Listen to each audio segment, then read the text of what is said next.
Good evening. Thank you for joining me today. Join me one happy evening while I'm having some toast. It's Arga toast. Now, it's possibly one of the best things about owning an Arga is that if it's on, if you can afford to run it, then it's ready for toast at all times. You've got these lovely hot plates, so of course you can always pop the bread in the oven and toast it that way. I like to do it in a controlled manner on top of the plates. The simmering plate, this one is.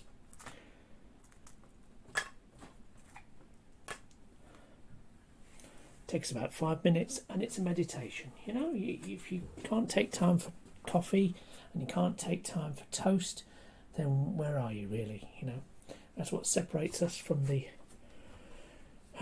people who are rushed off their feet, frankly. Yeah, you must take time to rest, to think. Let's go over to the table.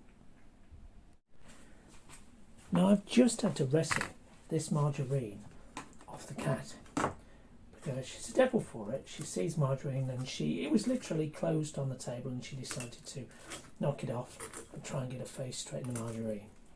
It's not on. So she was banished upstairs while I make this. Yes, I've just applied marge, but it melts in. This is quite dry toast. Where is the lid now? Ah, you know what? There it is.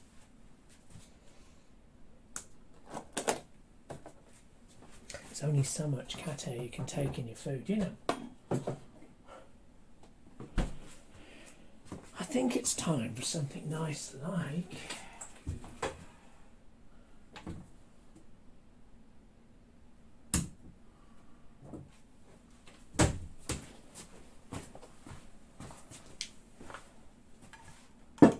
it was peanut butter and jelly. It's not I say jelly, it's not even jam. Not to my knowledge. Look at that. It's like layers of peanut butter and layers of, well, jelly.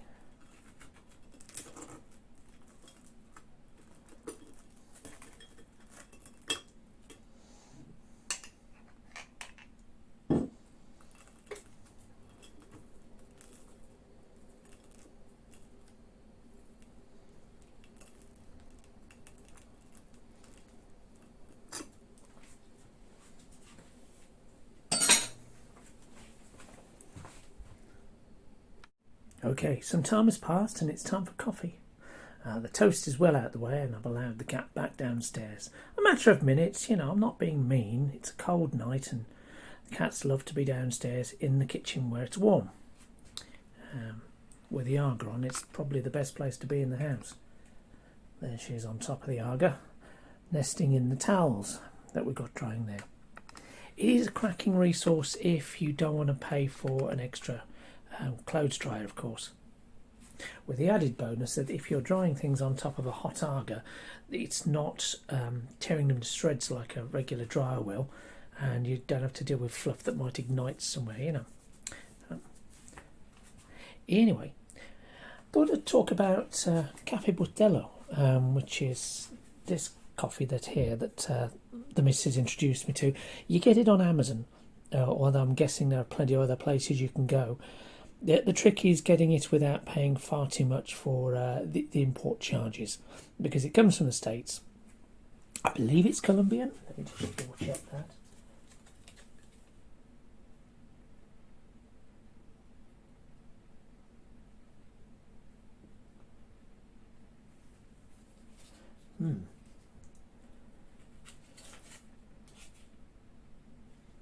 I'm probably missing it, but it doesn't say, but yes, correct me if I'm wrong in the comments, please. It comes in blocks like this. We buy it in bulk because it represents a really, really nice brew, and it comes in these solid packs. They're vacuum packed and I just pop it in a tin. Now some people will say, well, that's probably not the best way to keep it, but I don't care. This is how we do it. Zoom out a bit.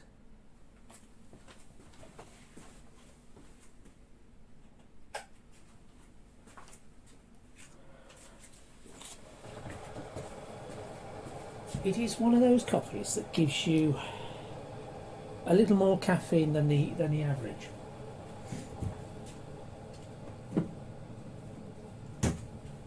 That's what it feels like anyway.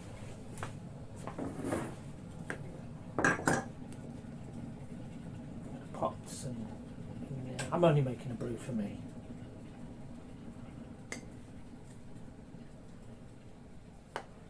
Experts in the field, of course, recommend measuring your coffee out, to the gram. Well, if you do, that's your choice, of course. I go by the scoop or the half scoop, just eyeballing it really, and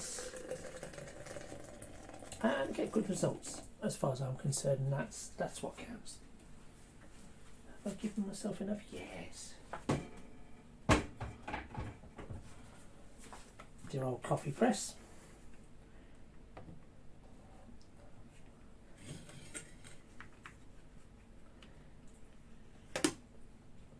And then we wait.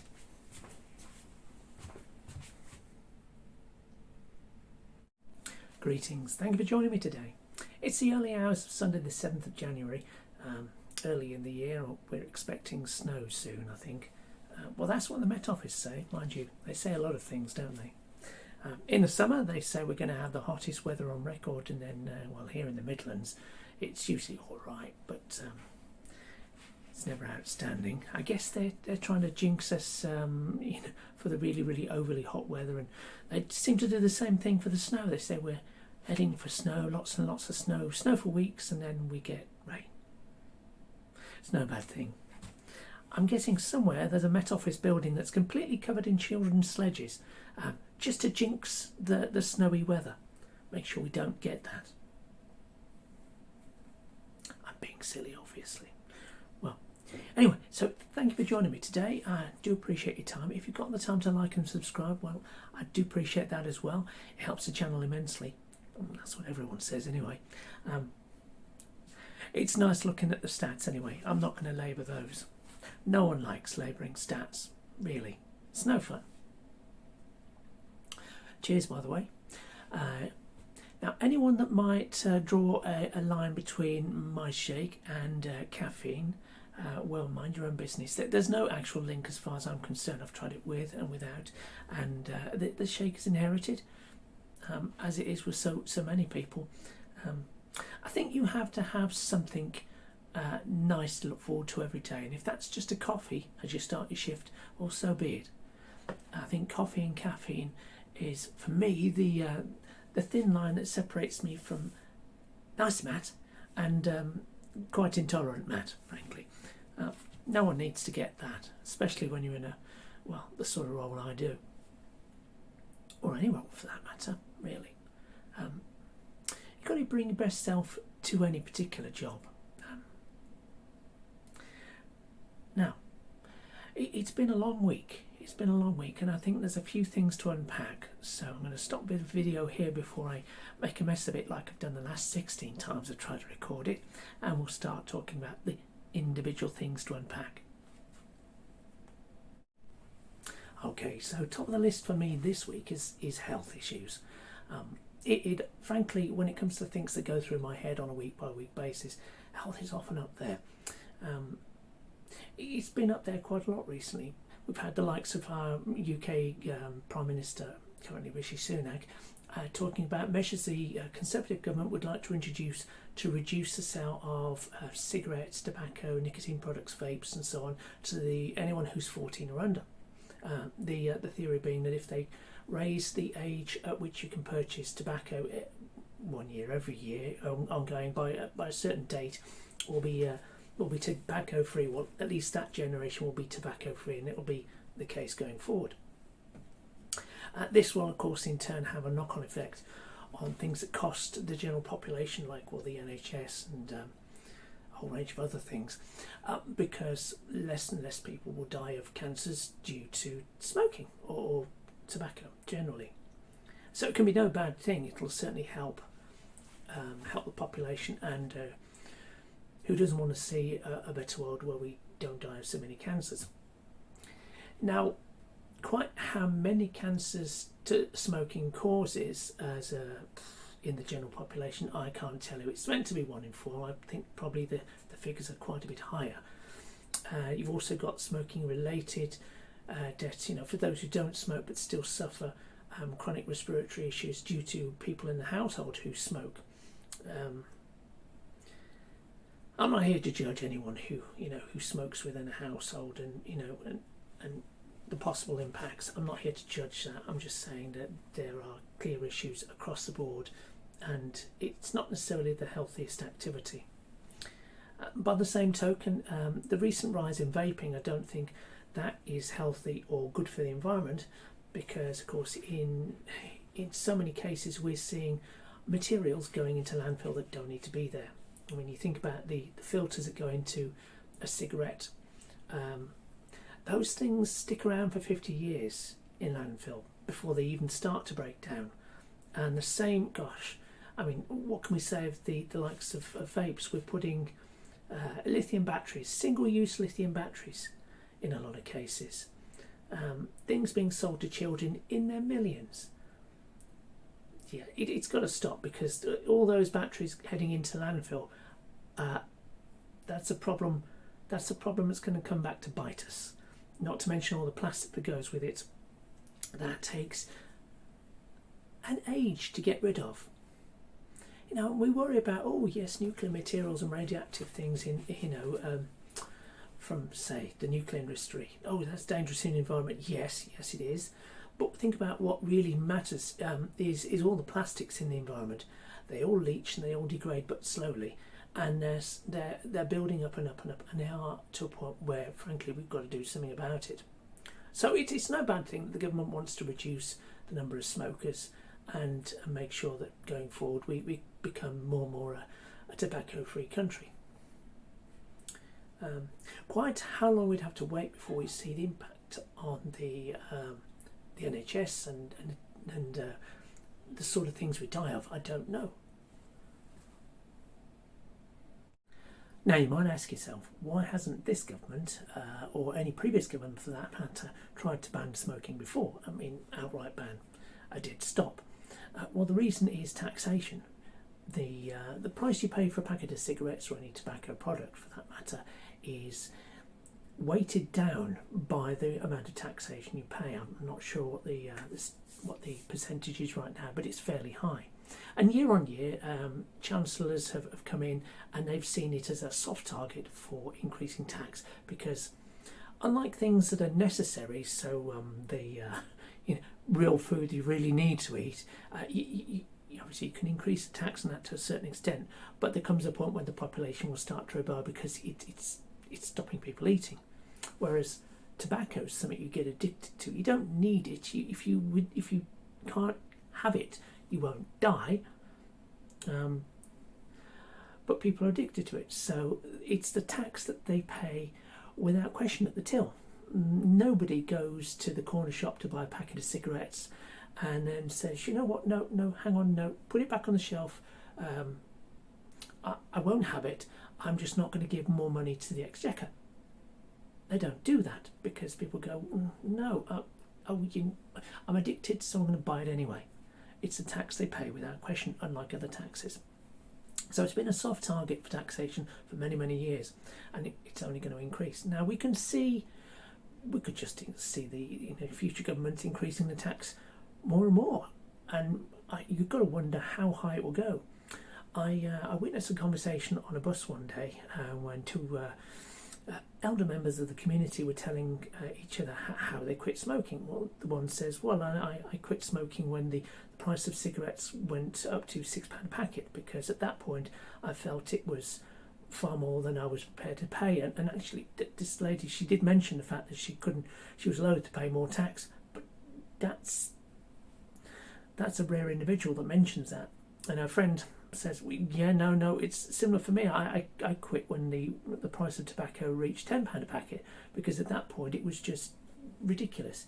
It soon adds up in a week. You can think, you buy 5 packets a week, that's £50 straight away. Of course, now that same packet's £15, but people still seem prepared to pay it, or they'll go with the vapes, which are deemed the cheaper option for now. But no, so the governments have been quite loath to stop the sale of tobacco purely because it's such a great way of raising revenue. And for this reason, they are staging the process. So, you know, the age of being able to buy tobacco goes up 1 year every year to make sure you slowly phase those people who are 14 years old now, you phase them out of this system so they'll never be able to buy tobacco at any age. It's done not so much to protect their interests as to protect the interests of the industry, to give the industry time to react, time to adapt and sell something else. And also give the government time to find other ways to replace that tax that they were getting from tobacco. And you've got to ask yourself, what is that going to do to other things that we see in society? So at the moment, for example, we're still not able to sell marijuana or marijuana products, you know, openly, the THC component being the issue within the UK. In the States, various states of the USA, they've legalised it and it's taxed, and it's a great form of, it's a great way of raising tax revenue. It pays for roads, that sort of thing. But in the UK, it's not there yet. We've got years to go on that, I'm sure. Who knows what will happen in that respect? But at the moment, we have our police forces often saying, "Oh, we've been successful in closing down a house where somebody was growing marijuana in a house." You know, tried the subtle grows. You know, they usually come to light when a house burns down because the electrics aren't quite what they ought to be. So we have a police force that spends a lot of time, a lot of resources clamping down on things that could be taxed. You see, because over in the States, where you've got a legalisation of these things, there becomes something that raises tax for the government, and people don't do it on a local level anymore. It becomes the subject of farming programs, and then the police don't have to get involved.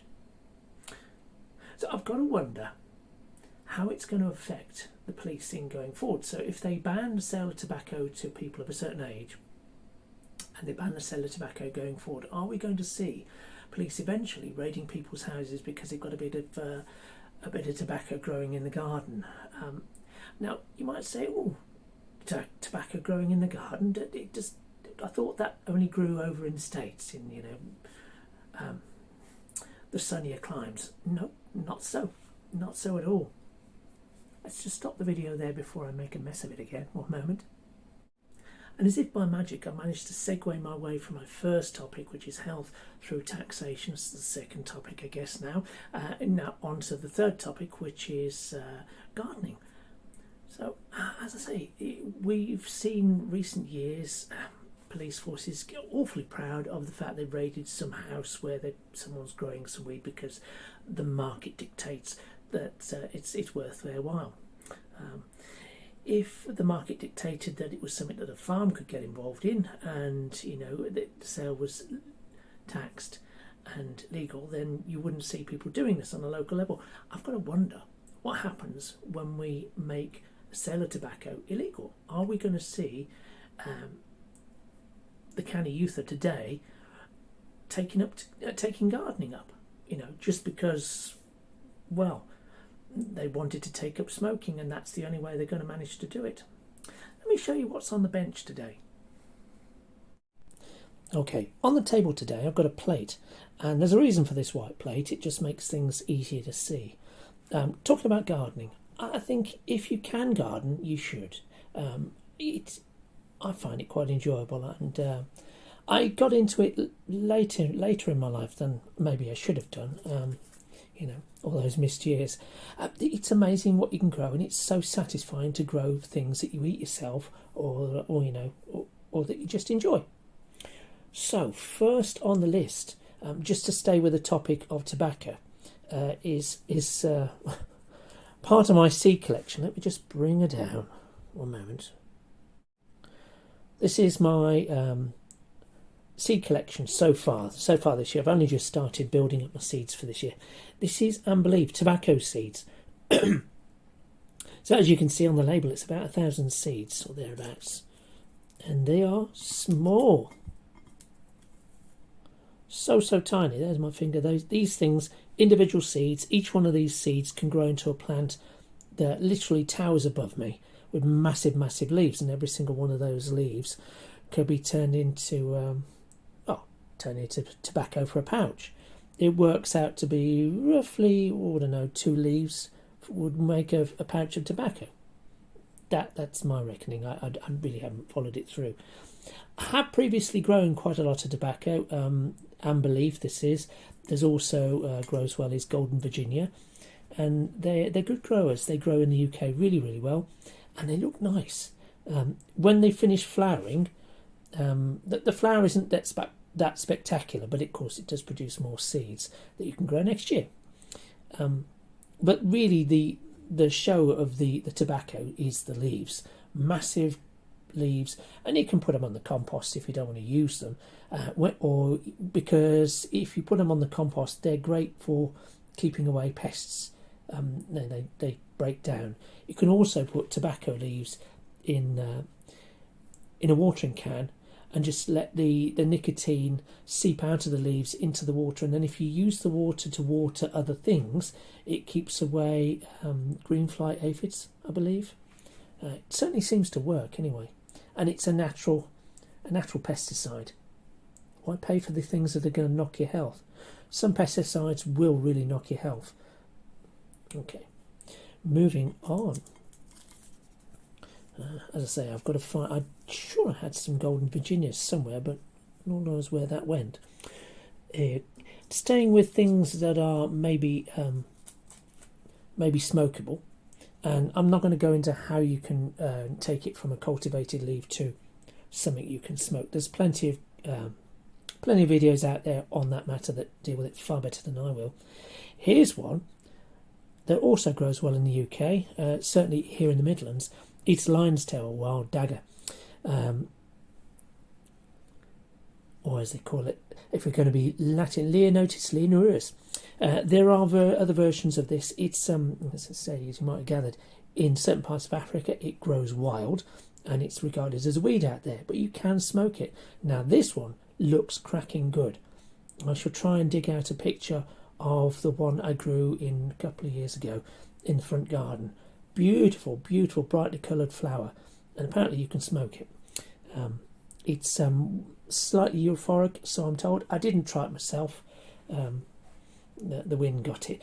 The plant itself grows really tall, just the same way as the likes of Golden Virginia, really tall, and you end up with a lovely sort of lion's tail effect, basically, waving in the breeze. Really nice to look at. And when I bought that, a lot of seed sellers on eBay send you other things. I've got that one, purple tansy. I don't know what that is. I shall have to look up that one. I shall stick that in the front garden as well. I grow a lot of herbs and spices, so the likes of coriander. Aphids love that. Don't do too well with that. Basil, sage, thyme. It all goes well in meat dishes, of course, and various other things. On those lines, this is a form of coriander. This is culantro, which is in Puerto Rico. It grows wild in Puerto Rico, and it's used in wherever you might consider using coriander. And this one's certainly more hardy and more resistant to aphids than regular coriander, so it's got that going for it. This one, if you can get it to grow, will grow into a sharp-leaved plant. You just need one leaf. It goes far further than regular coriander because it's stronger flavoured, and it'll keep coming back. So you can have a pot of it, and it'll overwinter. I've seen it. I had some overwintering on the dashboard in the van. It got the dubious benefits of cold weather and all sorts, but then came back in the spring. It was fine. I can't say it grew as well in the second year, but still I had a couple of leaves out of it. I plan to grow this again this year. The trick with this one is getting this to germinate. You have to keep it just moist enough, not so moist that it goes mouldy. And it needs a lot of sunshine. So sometimes you get this one going better with a heat lamp. And there are many, many other things you can grow.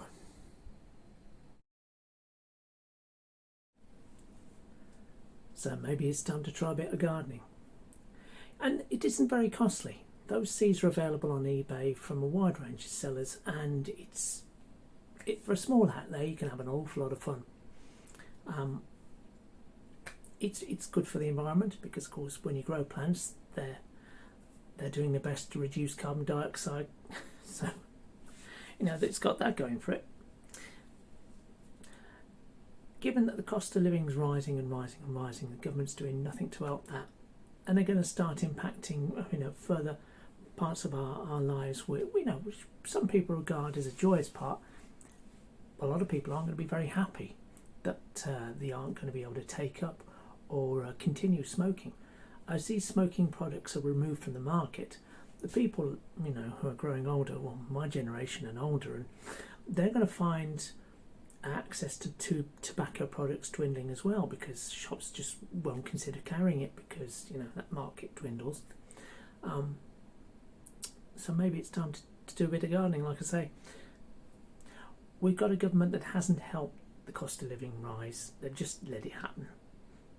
It's harder and harder to afford a vehicle.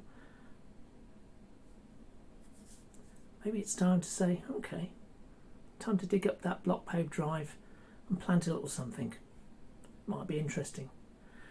It's certainly a whole lot cheaper than trying to run a car these days, isn't it? Anyway, thank you for listening to my rant. If you've stuck with me this far, I do appreciate your time. If you've got time, appreciate if you could like and subscribe. It helps the channel immensely. And whatever you do, have a cracking good day. I hope to see you soon, very soon. Bye for now.